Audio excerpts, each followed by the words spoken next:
Hello, I'm Dr. Katherine Horton. Previously, in the previous video, which was a short 5-minute summary, I summarized essentially how to fight psychopaths, and I also summarized all the previous videos about psychopaths at the root cause and how to recognize psychopaths in organizations, and so on. And I have now, in this series about psychopaths and how to fight them, I've now reached the point where I moved from fighting individual psychopaths to fighting psychopathic systems. And psychopathic systems are those where essentially you have deep capture by clinical psychopaths at the top. These people have their own enablers because they do work with enablers a lot. And the enablers are what I term the weaponized morons. And overall, the system is malfunctioning badly, and it's harming people in one way or another. It's maybe even maiming or killing people. All these things are possible when you're dealing with psychopathic systems. So now I am doing the second part of the series about how to fight psychopathic systems in particular.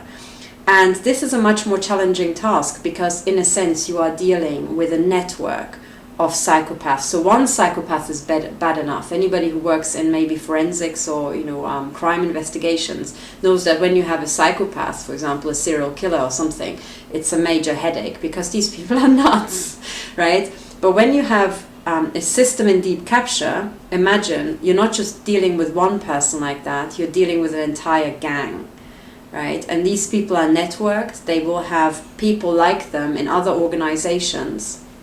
And that's what we essentially have in the world today. We have deep capture by clinical psychopaths in our biggest and our oldest organizations. This has been going on for a very long time. People have been harmed. They lost their livelihood through that. For example, in the banking sector, psychopathic systems have destroyed thousands of lives, thousands and thousands and thousands of families, if not millions. They've devastated entire countries. These are psychopathic systems in deep capture by clinical psychopaths. And you have to remember that this has not always been thus. This is now a new trend, and in a sense what we see around the world is the clinical psychopaths who have deep captured these organizations have reached critical mass. This means that they can shape the system on a very large scale because they essentially imagine many of these systems next to each other representing the army, the intelligence agencies, government, pharma, weapons industry, and everything that can be seriously deadly. And imagine at the top you've got these nut jobs essentially everywhere. This is what we're dealing with. So this is essentially, I called it previously the war on civil society, because essentially you have degenerates declaring war on the normals. Those people are not psychopathic, not seriously disturbed in the head, and not perverts, not corrupts, not criminals. So what we're dealing with, and I think there's lots of evidence to support my view, is essentially deep capture by criminal elements, by clinical psychopaths and all that. I class them all as, the degenerates. Maybe that's because I'm emotionally involved being a victim of these idiots, but also I think there's plenty of evidence to support that view because they are degenerate, they are not normal, they certainly do not represent the majority, thank goodness. And they are psychologically disturbed, and a lot of them are mentally ill. They are mentally ill. They are mentally deficient in many ways. And we have to recognize that this is the case, because as soon as you realize that what you're dealing with is essentially mentally ill people who are not quite full in the head, you realize that you mustn't take it seriously what they're doing.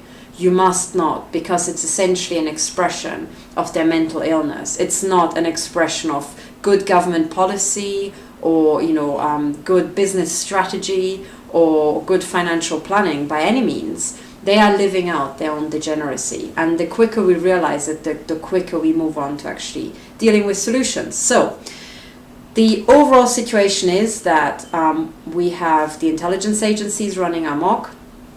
I am one of the victims of the intelligence agencies, in line with thousands and thousands of others.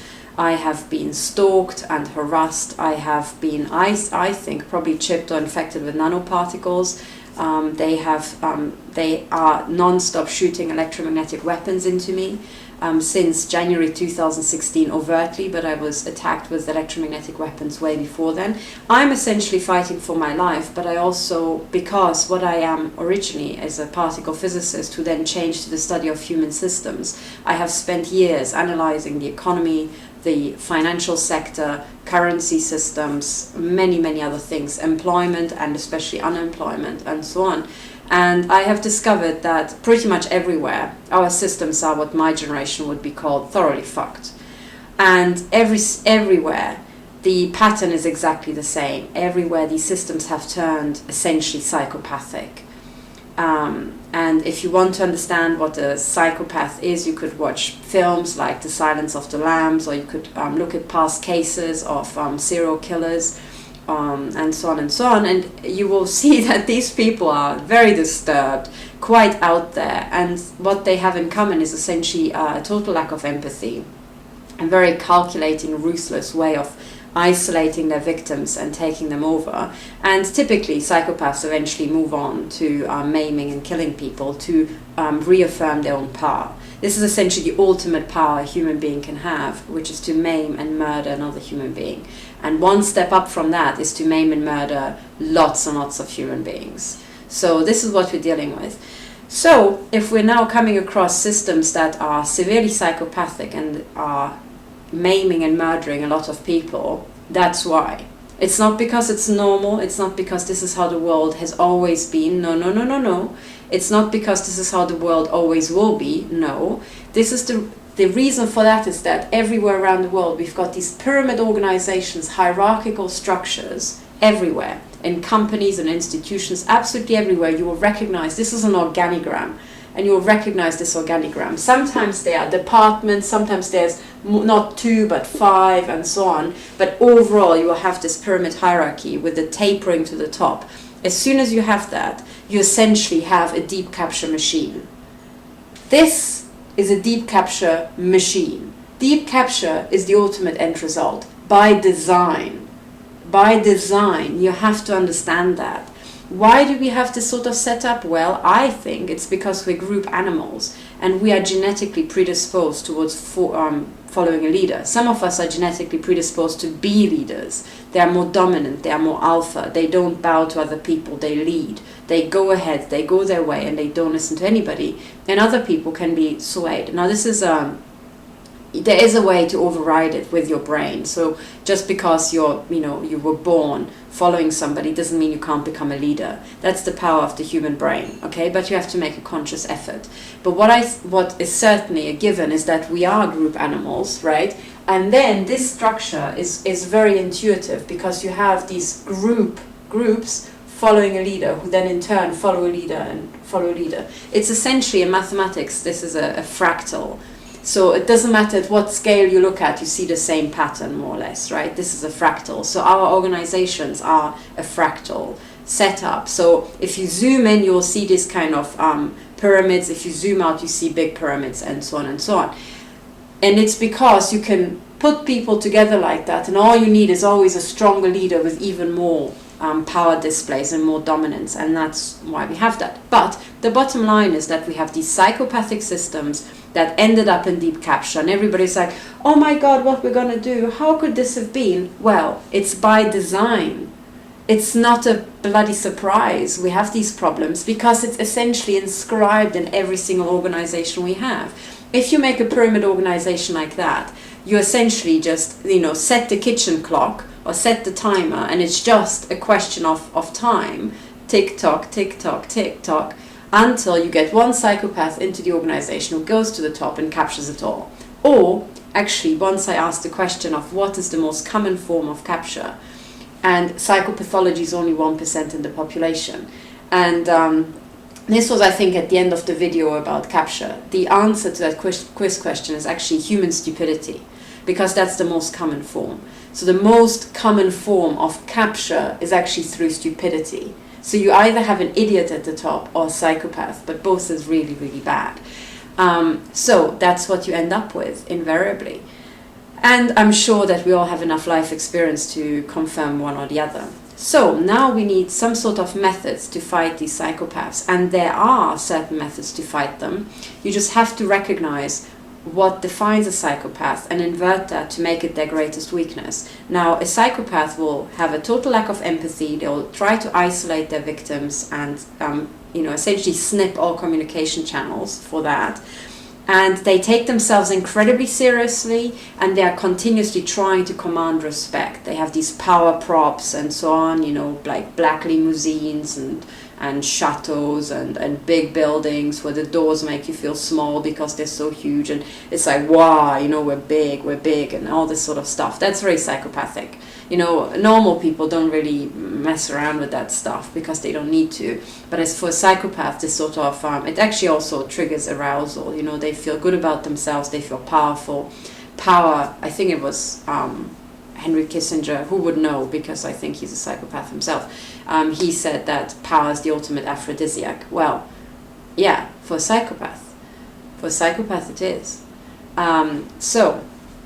Anyway, so this is what we're dealing with. So if you want to fight psychopaths who are at the key of psychopathic systems, and that's what we're doing, we're fighting the enablers of these psychopaths, and then eventually the psychopaths themselves, to recapture organizations first before we're going to remodel them and make them safe. For the first time in history, we'll start building safe organizations that are resilient against deep capture by psychopaths. That's the plan, okay? This is what we're doing, but right now we're still at the stage where these psychopathic systems are essentially killing us. They're killing me and they're killing my family.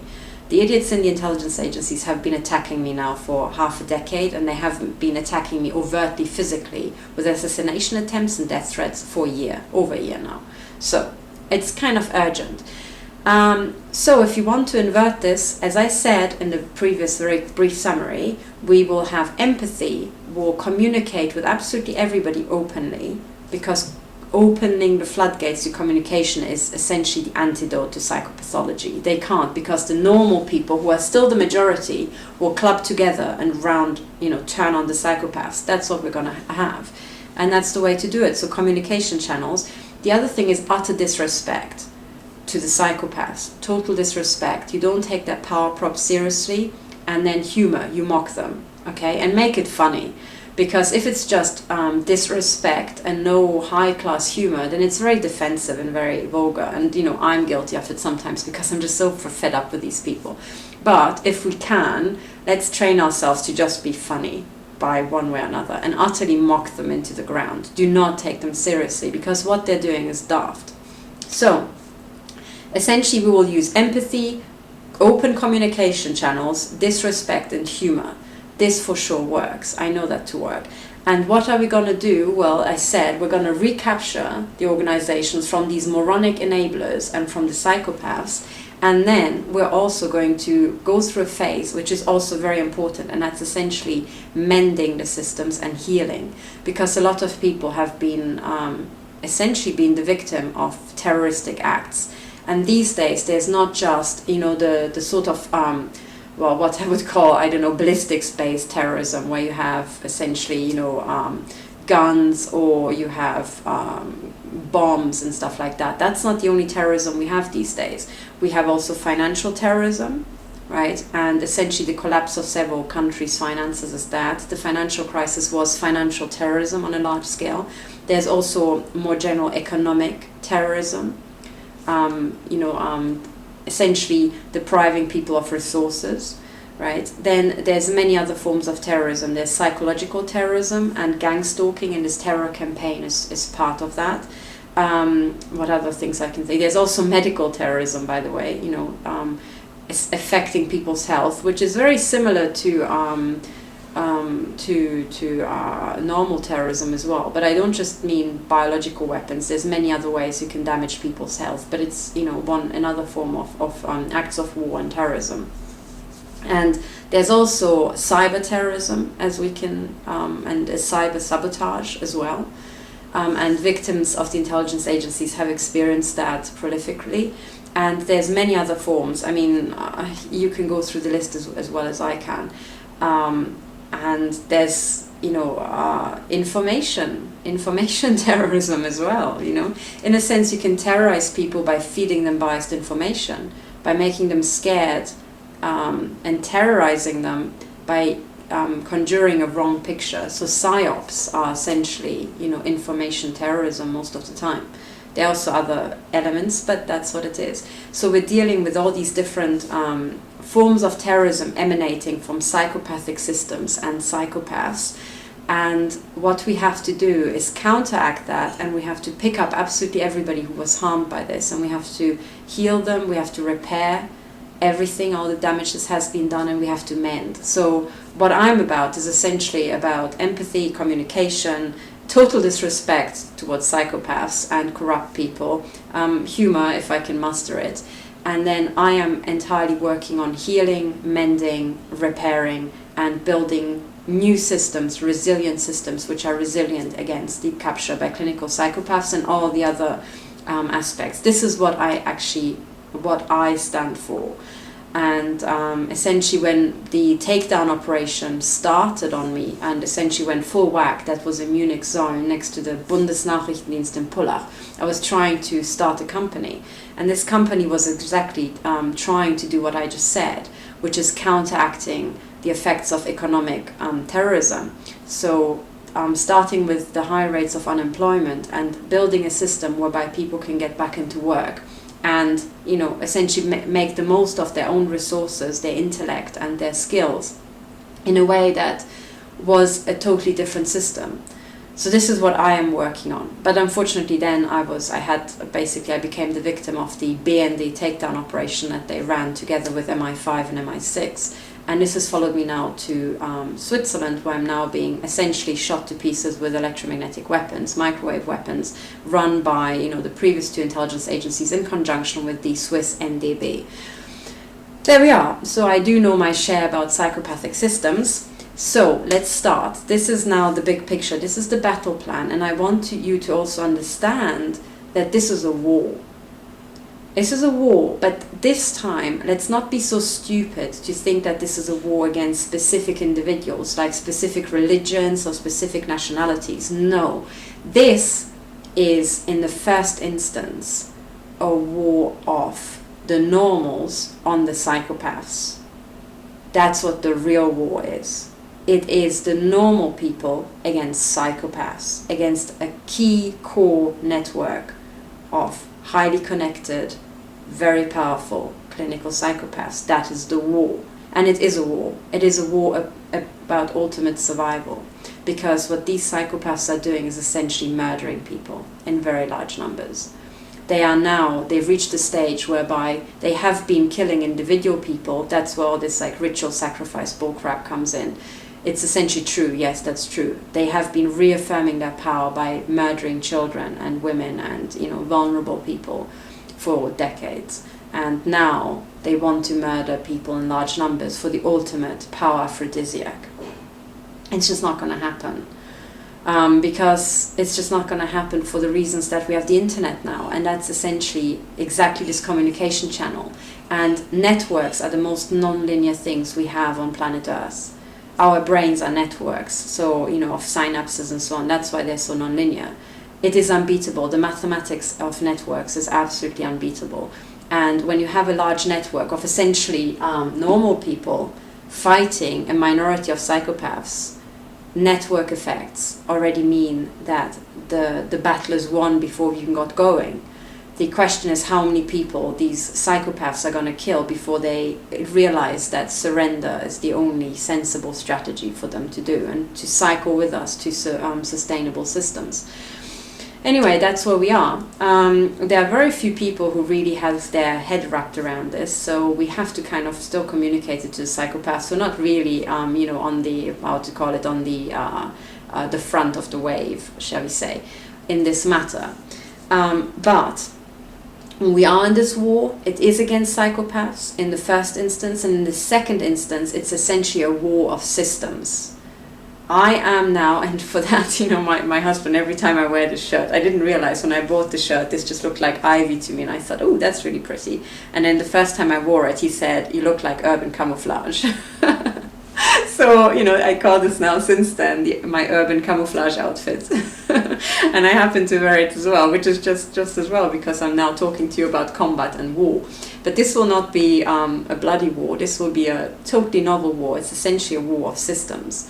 And it is a war of ideas and a war of paradigms. And so, fortunately, some ideas are just more powerful than others. And some ideas are basically good and other ones are crap. So the good ideas have to win. And they are winning. And they are now becoming stronger and stronger. But right now, we're still in the battle zone. So as you've heard, I am being attacked, I'm being physically attacked, and it's not just about me, it's partially about me and the biomass, because they want to map my brain and they want to be able to build a supercomputer that can do what my brain does, and then they hope one day they can, you know, get new ideas by just trying to model my brain on a fucking supercomputer. I mean, this idea is shit. It's one of those shit ideas, and there are mathematical reasons for that, and reasons to do with quantum mechanics, why it's so shit. But that's a long story. At the moment we're at war. I am being actually physically maimed and murdered by these degenerates. So if you can join this war, then that would be really nice. I, for one, am not fighting with actual weapons. I'm not into violence whatsoever.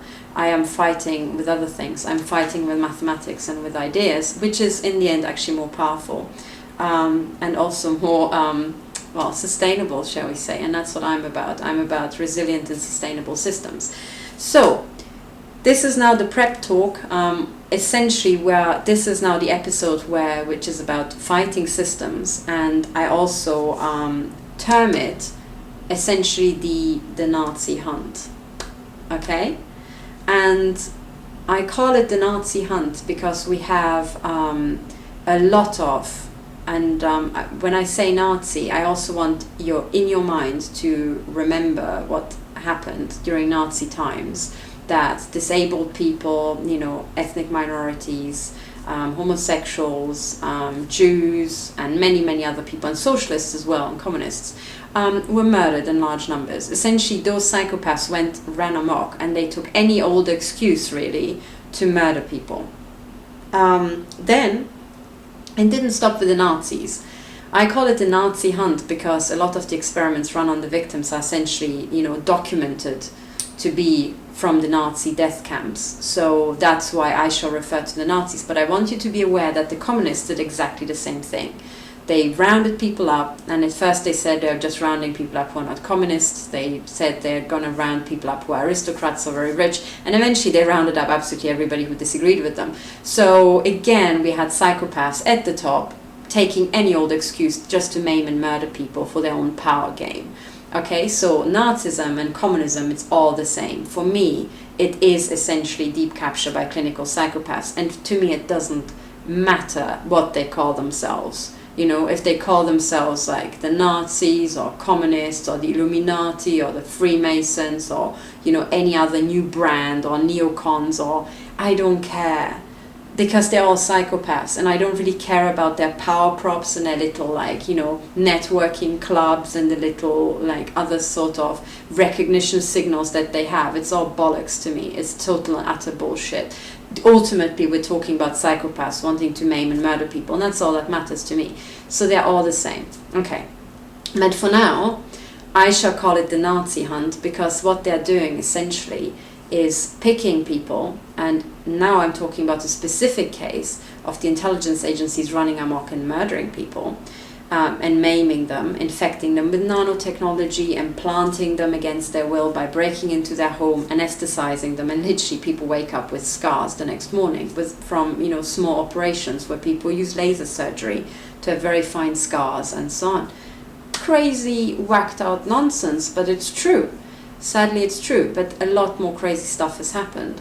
Now, the people who are doing that sort of stuff are essentially Nazis, because you can also see the profile of the victims. I did a rough survey for my own purposes, and I came to my conclusion. I mean, this can be checked now with the big data set of victims who are public, and, you know, now in the next coming months, it will be checked. It will be checked. The entire community of victims and their helpers, you know, will go through all the victim cases and will find out if I'm right. But my assessment is essentially that the vast majority, and this it's already been confirmed by other people that 70 to 80% are women of these victims. But then looking more closely at those cases, I also think that the vast majority seems to be ethnic minorities, seem to be foreigners like myself, and also single mothers with disabled children or other vulnerable people and so on, disabled people, old people in care homes and so on. So there's an extra, these groups, and they are all vulnerable, and typically if we think back, they were the prime target of the Nazis. So I am going to call it now the Nazi hunt, because and the Nazi hunt is for essentially these clinical psychopaths. That's the Nazi hunt. That those are the ultimate targets. The collateral will be these weaponized morons. That's collateral damage. And with that, I do not mean deaths, right? I'm not into violence. I mean administrative collateral damage. Okay, and the ultimate prize is these clinical psychopaths who do this sort of stuff. But it is a war. And yes, I'm one of the, non-violent, combatant in that sense in the war of ideas. I'm not a real-life combatant. So under the Geneva Conventions, I'm an unarmed civilian, right? But in this war of ideas, I am a combatant. That's true. And we all have to fight, because this is about the ultimate survival. So this is now the plan, okay? And I want you to understand that this is a real fight. This war is real. You're watching this live. If you're watching this video close to the upload date, then you are watching it pretty much unfold live in front of your eyes. There is already a real life collateral damage, because their side genuinely does fight with real weapons. And they do maim and murder people. They have murdered a lot of people. Dr. Ronnie Kilder, the ex-chief medical officer of Finland, is one of them. But there's a very, very long list of other people they have murdered. In her case, you can see just what a bunch of pathetic degenerates they are, because she was a woman in her 70s. And they brutally murdered her. They essentially executed her publicly. Which was a very bad move. That was a very, very bad move, because essentially when you do that, you activate the normals. When normal people see that, because we all have empathy, we activate and we're like, hang on, what the F just happened there? And there are many, many more people who have been brutally murdered. Many, many more. And essentially every single time one of us gets murdered, because we're normal, because we do have empathy, because there's this invisible link between us that psychopaths cannot understand, they don't realize that every time they do that, they activate people. And they activate people in the hundreds, if not the thousands. And the death of Dr. Ronnie Kilder essentially activated in the tens of thousands. So, and that you can check. There are many people who are doing what they're doing because Dr. Ronnie Kilder died, and I'm one of them. Right? That's essentially it. When she died, that's when I thought, right, it's official now. It can't get any closer to home. And there were many, many, many other deaths, So this is real. This is real. I can give you a very long list of people who've been murdered by these degenerate clinical psychopaths, and you can find these people yourself. In fact, I encourage you that you find these people yourself, because we have to essentially have three lists. One list is our heroes, the hero list, and that will be the total list of everybody who has been harmed or who has been killed by these degenerates. And every single time some of them, kill somebody, we put them on the list and we activate even more people. So that is our activation list. Our heroes list is to honor the people who fought for us so that we can even get here, right? And know what we're dealing with. And we are gonna not just sit and just worship them and that's it. No. We're gonna amplify their effect by activating, by taking that list, going through and say, oh my God, it's getting closer to home. I need to get on the case. So that's why we have the hero list. And on my website, and I still not finished because I was so busy, but there are three categories. They're essentially, right, you have the hero list, the people who already died for us, right? Which is kind of connected with Rock the Boat. That's the list of the people who are still fighting. They're also on the hero list, right? So that's the hero list, the people currently fighting and the people who already died in combat. Then we have an actual hit list. Those are the people who can help us, and we'll ask them for help. And if they don't help us, because of dereliction of duty, because they ignore court cases, because they kick court cases into the long grass, or police officers who don't help the victims, and people who have to help in an official capacity and don't, right? They are first on the hit list when we first think about who we want to target in this, in a good way, trying to solve the problem. And if they don't cooperate, or if they throw any nonsense, they go on the blacklist, and that's the third list. And the blacklist essentially are the people who have committed dereliction of duty, who were corrupt, who have actively committed crimes, or who have aided and abetted them, or who basically remained silent when it was their duty to speak up. That includes a lot of people, also journalists who've refused to report about this, right? And they are on the blacklist. So 3 lists, the hero list, and that's essentially our guiding, our compass and our activation list, right? The second is the hit list. Who are the people we're going to ask to help us to recapture the system eventually? And we have to find out who is black and who's green. Who helps us is green and can stay during the recapture. Who's black, kicks stuff into the long grass, doesn't reply to emails, just goes la la la la la, I don't want to hear, even though people are dying. Well, they go on the blacklist because they're essentially Nazi collaborators. That's what it is. We have now large-scale Nazi experiments where innocent people are being mutilated and maimed to death. And if these people don't help us, even though it's their job in the system to help, then they're Nazi collaborators. They go on the blacklist. And we'll make sure that their career in that system will come to an end. For good. Forever. And now we're dealing with networked systems, free information flow. So once this is known, that information will never ever be lost from the system ever again. Should it drop off because people are using bots or AI to try to clear it off, it will be reposted by real humans. And it will be there forever and ever and ever. And once a human has loaded information into their brain, yes, they can go around and try to zap it out, but it's a bit difficult. And I don't think they've got enough of a time frame to actually do that. So this is what it is now. Okay. So that's it. So we are now in essentially the Nazi hunt. Okay. And I keep emphasizing that what we're going to do in this war of a war against psychopaths and in this war of systems, because this is what it is ultimately, a war of systems, I, for one, am not going to use violence. I think it's counterproductive. But what we can do, and is highly very effective, is use empathy and empathize with everybody who's in need around us. Then to communicate, open the floodgates and put everything out there for other people to pick up, because this is, on our side, amongst the normals, this is one big game of volleyball. I throw the information at you and you take it somewhere else and work with it and try to improve. And that's how we ratchet up, right? That's how we accumulate information. It's a ratcheting action, essentially going from below and, honing in on the key psychopaths in this Nazi hunt. And we're going to also use, for one, certainly, I'm going to use disrespect to essentially disable this entire facade of commanding respect from these degenerates. And I will try to use humor. Maybe it's not your sort of humor. Use your own and put as much humor out there, because we do need humor to just keep going.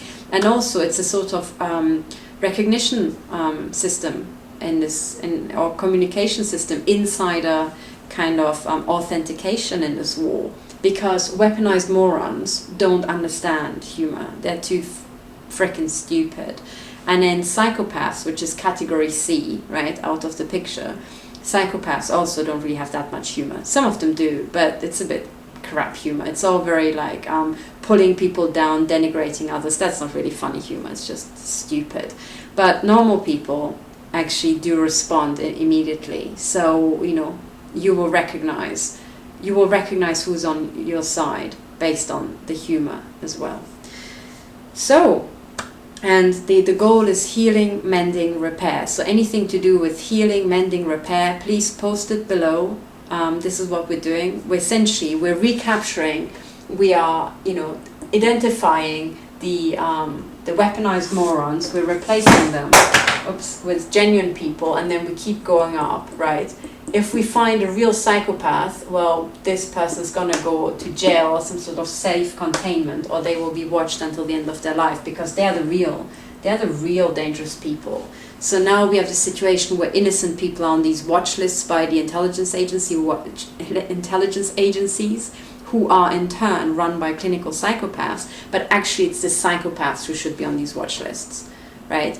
And what we're doing in this game is not a game, it's a war, right? We're trying to identify who is a real psychopath and who's a weaponized moron, right? Which of these categories, who's normal and just a bit scared and intimidated, well, those people we're going to encourage. Those who are weaponized morons, they've got to go. And those who are real psychopaths, well, they will be taken care of one way or another. I think we do have plenty of mental institutions, and instead of clogging them up with the victims of the intelligence agencies, we should start putting real clinical psychopaths in there. That's the plan. So I will stop it here, and the next video will be about fighting psychopathic systems with a lot more detailed examples, and I will also begin to attack the key architecture of these psychopathic systems, and I'll help you recognize how to spot them and how to actually attack it. But thank you very much for listening. I hope this was helpful. Comments are always welcome. Please do post them, because you can use my comment section to communicate with other victims and actually offer help, genuine help. We have to drown out the bots and the agent communications on my Twitter feed, and I don't censor anything. So I just basically put everything there. So should a comment of yours not appear, that's not my doing, it's their doing. Just keep reposting it until you can see it. Okay, so this is my advice to everybody. Thank you for listening, and bye for now.